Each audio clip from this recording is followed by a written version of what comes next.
ha llegado el momento de hablar de energías renovables, que desde hace algunos años se perfila como un tema crucial, el futuro del sector energético. Sin embargo, los retos que plantea para los sistemas de despacho y las redes de transmisión siguen siendo una brecha para alcanzar los niveles deseados de descarbonización. La siguiente conferencia lleva por nombre Energías renovables, generación de pronósticos y su impacto en la estabilidad del sistema y redes de transmisión. Conozcamos a nuestro ponente.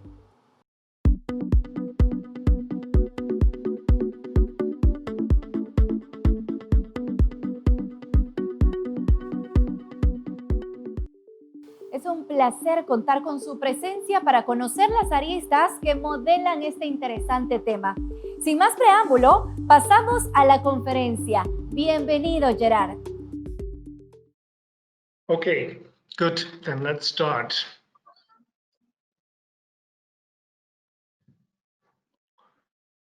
Buenas tardes, damas y caballeros. No hablo español lo suficientemente bien como para dar mi presentación en español. Por eso yo cambio al inglés. That's why I switched to English. I warmly welcome you to my lecture on the topic renewable energies, forecasting and their influence on transmission grid and system stability here in Merelec and ProCom Digital Week. My name is Gerhard Heymann. I'm a graduate engineer of the Aachen Technical University, and I work since 40 years for ProCom as project manager and senior consultants in our energy department. Most recently, I worked on projects for companies in Germany, Israel, and Estonia. I will talk about the following topics. We all know that energy cannot physically be lost and therefore cannot actually be renewed. Therefore, what do we mean by renewable energy? What are the most important renewable energies? Second chapter, I will then give you a short overview about renewable energies in Germany. Third, I will talk about advantages and challenges of the renewable energy production, and combined with that, about the characteristics of wind and solar, which are renewable energies that make up the focus of my lecture. In order to no longer treat the topic in a purely theoretical manner, I then switch to those companies that deal strongly with renewable energies, the transmission system operators. What challenges do TSOs have to face with regard to renewable energies, and what measures are they taking? Then I tell you how a time series management and forecast system supports TSOs in dealing with the renewable energies. Eighth, I will talk about the different forecasting methods, where are they used for and what are their properties. Ninth, what methods does ProCom offer in this context? And the last slide gives a short summary.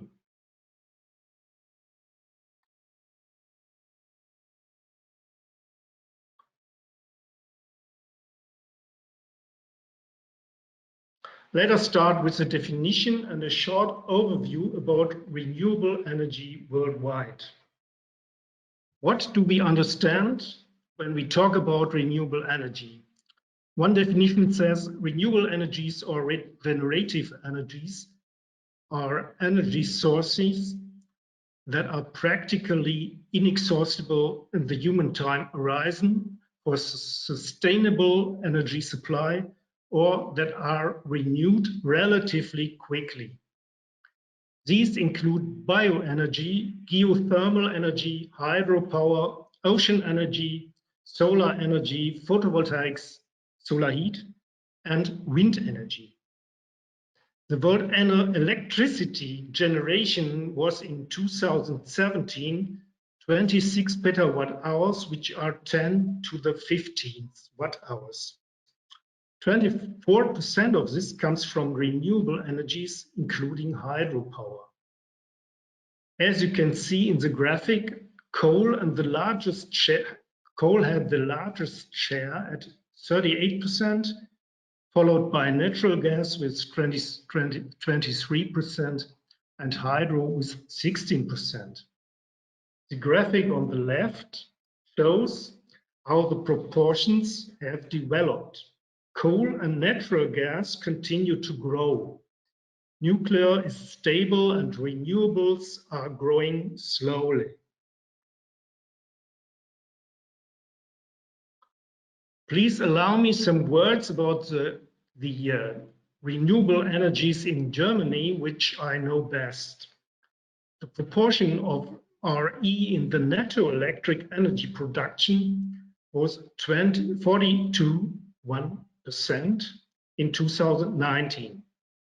Since around about 2005, renewable energies are strong growing because of government subsidies.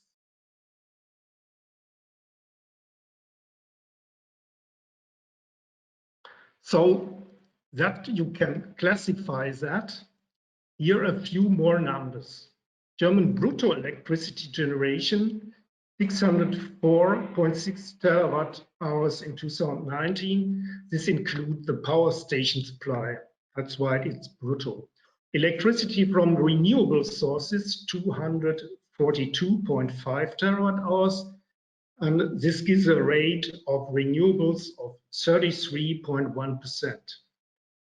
This share of 33.1 renewables in 2019, it will increase in 2020, is made up as follows: photovoltaic 6.1, wind 16.1, water 3, biogenic fuels and gases 7, and household garbage. You can of course discuss whether household garbage is renewable or not. Only 1%, or around 1%. This means that the share of renewable energies is twice as high as the part of nuclear energy, for instance.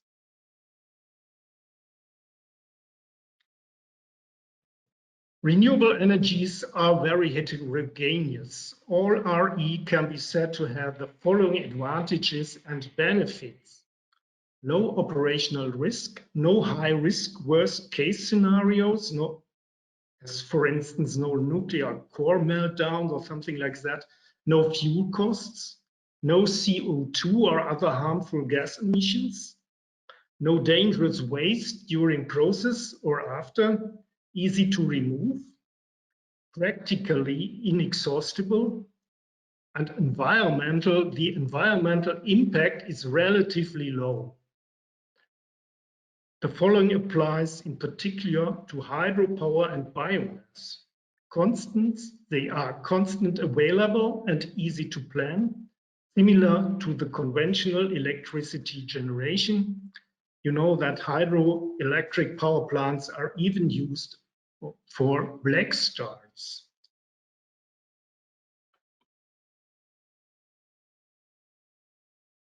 When we focus now on the renewable energies, wind and photovoltaic, we must state constant availability and easy planning is not given here. We have to face the following challenges.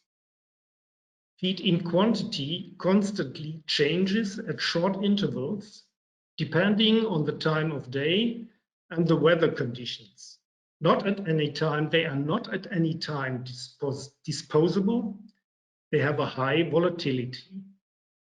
There are many small producers, spatial distributed. That follows to eventually high distances to consumers, long ways for maintenance personnel. In example, if you have an offshore wind farms. Efficient locations for plants are limited, especially for wind, for instance. There is a high take-up of land area, especially for solar. You have a visual pollution or low frequency vibrations with wind. The generation schedule is not projectable, not in balance with consumption. And you may have steep gradients of the generation because of gust of wind, calms, clouds. They are possible.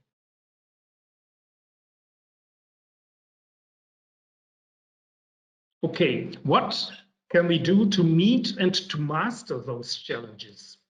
First one, no projectable balance between load and production.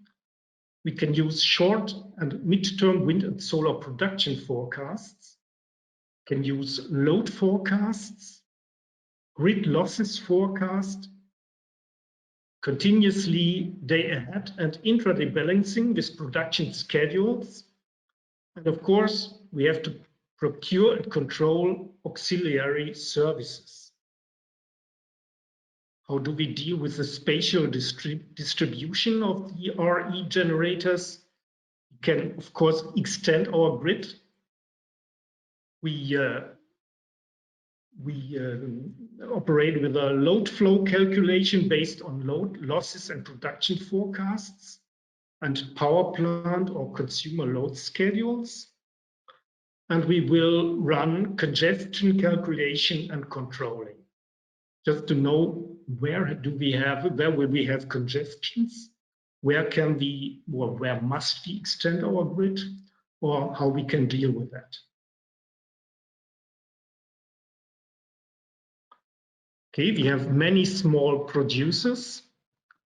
Here we can work with virtual power plants, which aggregate the feed-ins and of the many small producers and report only one schedule to the TSO.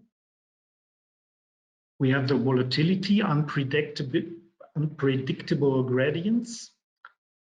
With a big number of spatial distributors RE plants, smoothens single spikes, balancing power procured on basis of forecast.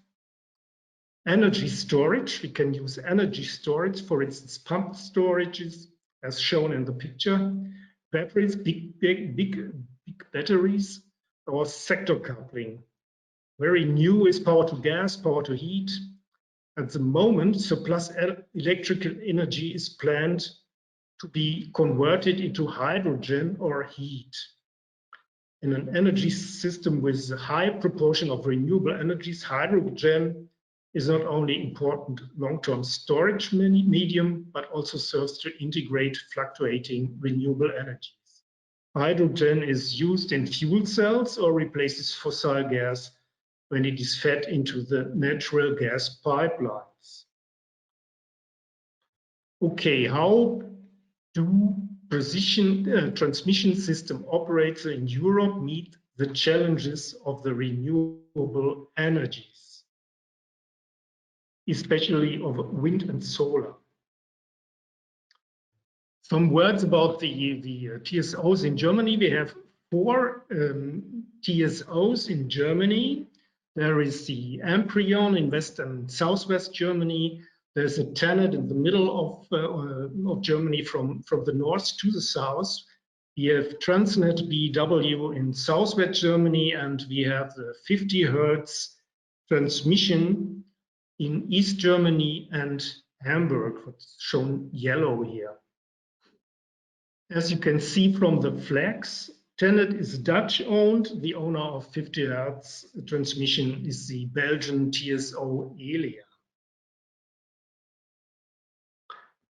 What are the main tasks of transmission system operators in general? There is first a big task, is important task, grid management, grid provision, grid maintenance, and the upgrade of the grids.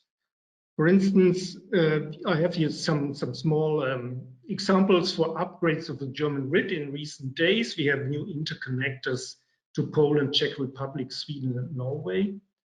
We have very brand new high voltage DC interconnector to Belgium, which is started last week, very close to Aachen, where I just sit here, only 5 kilometers from here. We have the combined grid solution to Denmark. where ProCom developed the counter trade software, which controls the energy trading between Denmark and Germany. And of course, we had a lot of connections with offshore wind parks.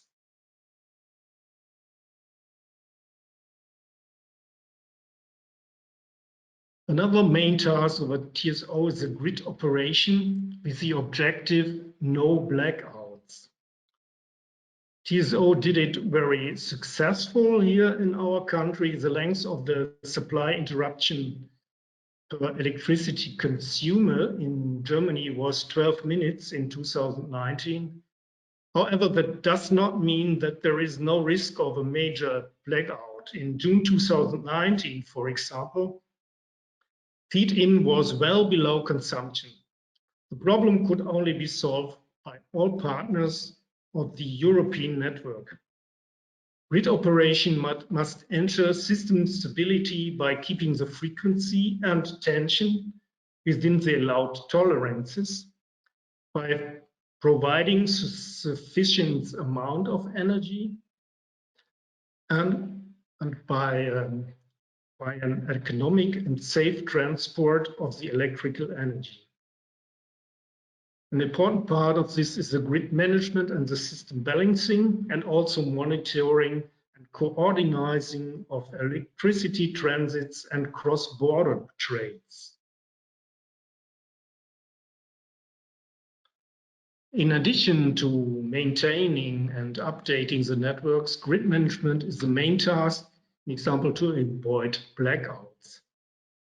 That includes day-ahead and intraday balancing, grid safety management, feed-in management for renewables, switch-off planning in case of overloads of the grid, especially by unexpected or unforecasted wind power.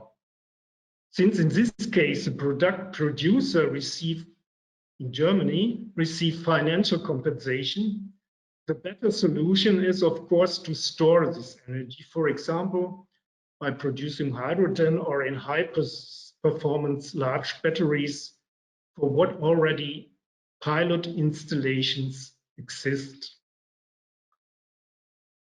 In any case, short, medium, and long-term forecasts are an important measure to control and manage transmission grid safely. These forecasts include photovoltaic and wind feed-in forecasts on all grid levels. Grid levels are nationwide, control area-wide, region-wide, and also substation area-wide. We have grid load forecasts on the same levels, and we have also grid losses forecasts, in this case only for the control areas. We have to provide power flow calculations and power flow forecasts, and combined with that, congestion forecasts 2 days ahead, day ahead, and intraday. Of course, these responsible and time-critical measures cannot be mastered without the provision of powerful software tools. In addition to the SCADA systems in the control rooms, these tools also include time series management and forecast systems.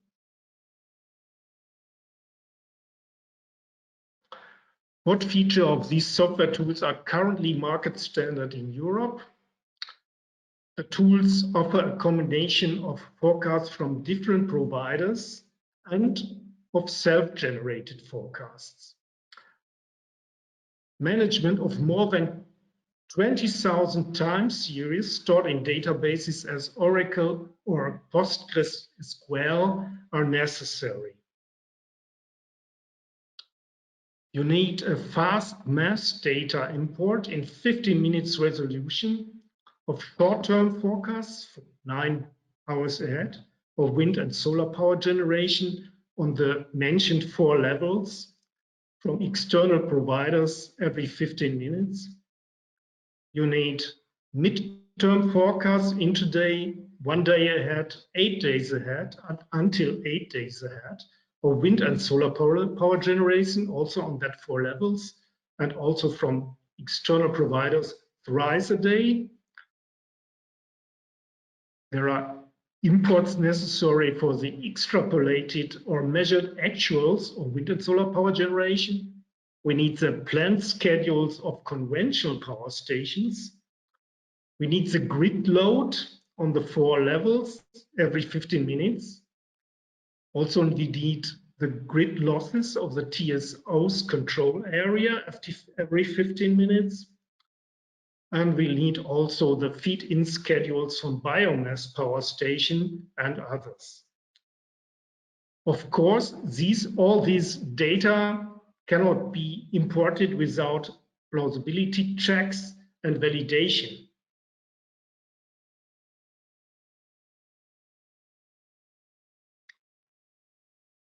Okay, all these data, of course, must be processed and aggregated, and it is done in that way that first all the forecasts of the different providers are aggregated and then weighted and prioritized, so that at the end you got one, or you achieve the best possible forecast of all these providers, these different and separate providers, which all provide forecasts for the same area and for the same time frame.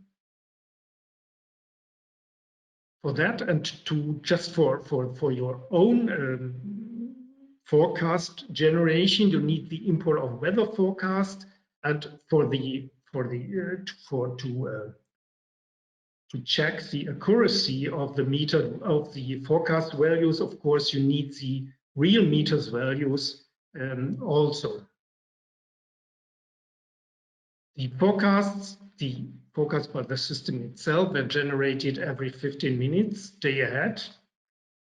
So we have here the grid load forecasts for the control area, and in this case, the forecast methods, artificial neural network, ANN, regression, and load extrapolation are used. For the grid load forecast of the regions, they use only the artificial neural network method and the regression. And for the grid load forecast of the more than 80 substation areas, there is ANN, regression, load extrapolation, and also the similar days method used. Such systems also calculate and export the counter trades to other TSOs in the area or in other countries. And also, of course, there are reports and export generations. On one hand, to the control center.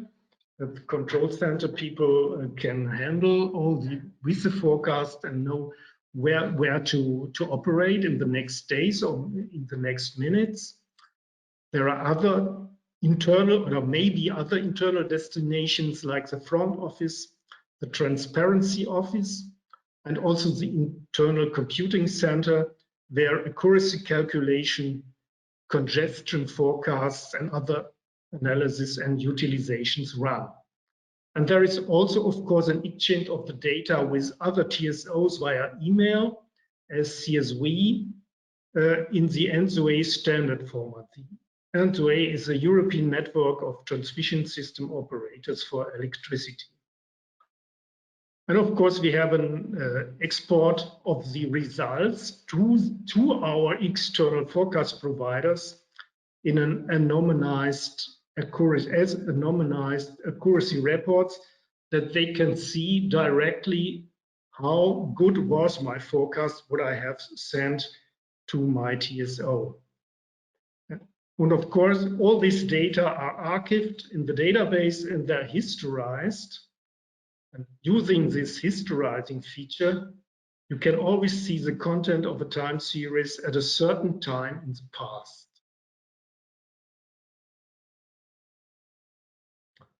Okay, and then there are also system monitoring and reporting features. We have, of course, a user administration is necessary to administer the access rights, for instance. We have tools to implement more reports and exports, and there is also powerful man-machine interface for system operation, for fast time series visualizing, for long periods, with dashboards for the effective data analysis, and of course, a comfortable visualizing of the forecast accuracy of statistic and correlations. And of course, you need configuration dialogues to implement both forecasts using ANN, regression, load extrapolation, similar days, and Zarimax. For evaluation purposes, the forecast of one forecast provider is compared here in this picture with that of the rest of the other providers, anonymized here, that one provider cannot see what have the other sent to the TSO, and of course with the reality. This is an example for such a visualization of results. Here you see another example, the course of this 6-hour short-term load forecast. This is graphically compared to the actually measured values. You see here in green the forecast, and in red the actual measured value. And I guess it is not too bad. It's a graphic from yesterday or the day before. I show you now the architectural structure of ProCom's time series management and forecast system. What we have, what is operating in Germany with TSOs and also in other countries. You see at the top of the picture the 3 possible operator clients: model builder, operations, and administration. As the name suggests, they are used for operational work, configuration, and administration of the system. The users have different access rights. The client communicate with the various services of the server via an office LAN. On the left side, the optimization services are shown, which also belong to the BOFIT portfolio, but are not used for the forecast. In the middle, you can see the time series management and the workflow engine. The workflows allow BOFIT to operate automatically without human intervention. And this is followed by the forecast services with the individual methods, which I will briefly discuss in the next and last section. The services for importing and exporting of various file formats, as well as messaging and reporting, are shown on the right. Finally, I would like to briefly address the forecasting method contained in our time series and forecasting system BOFIT.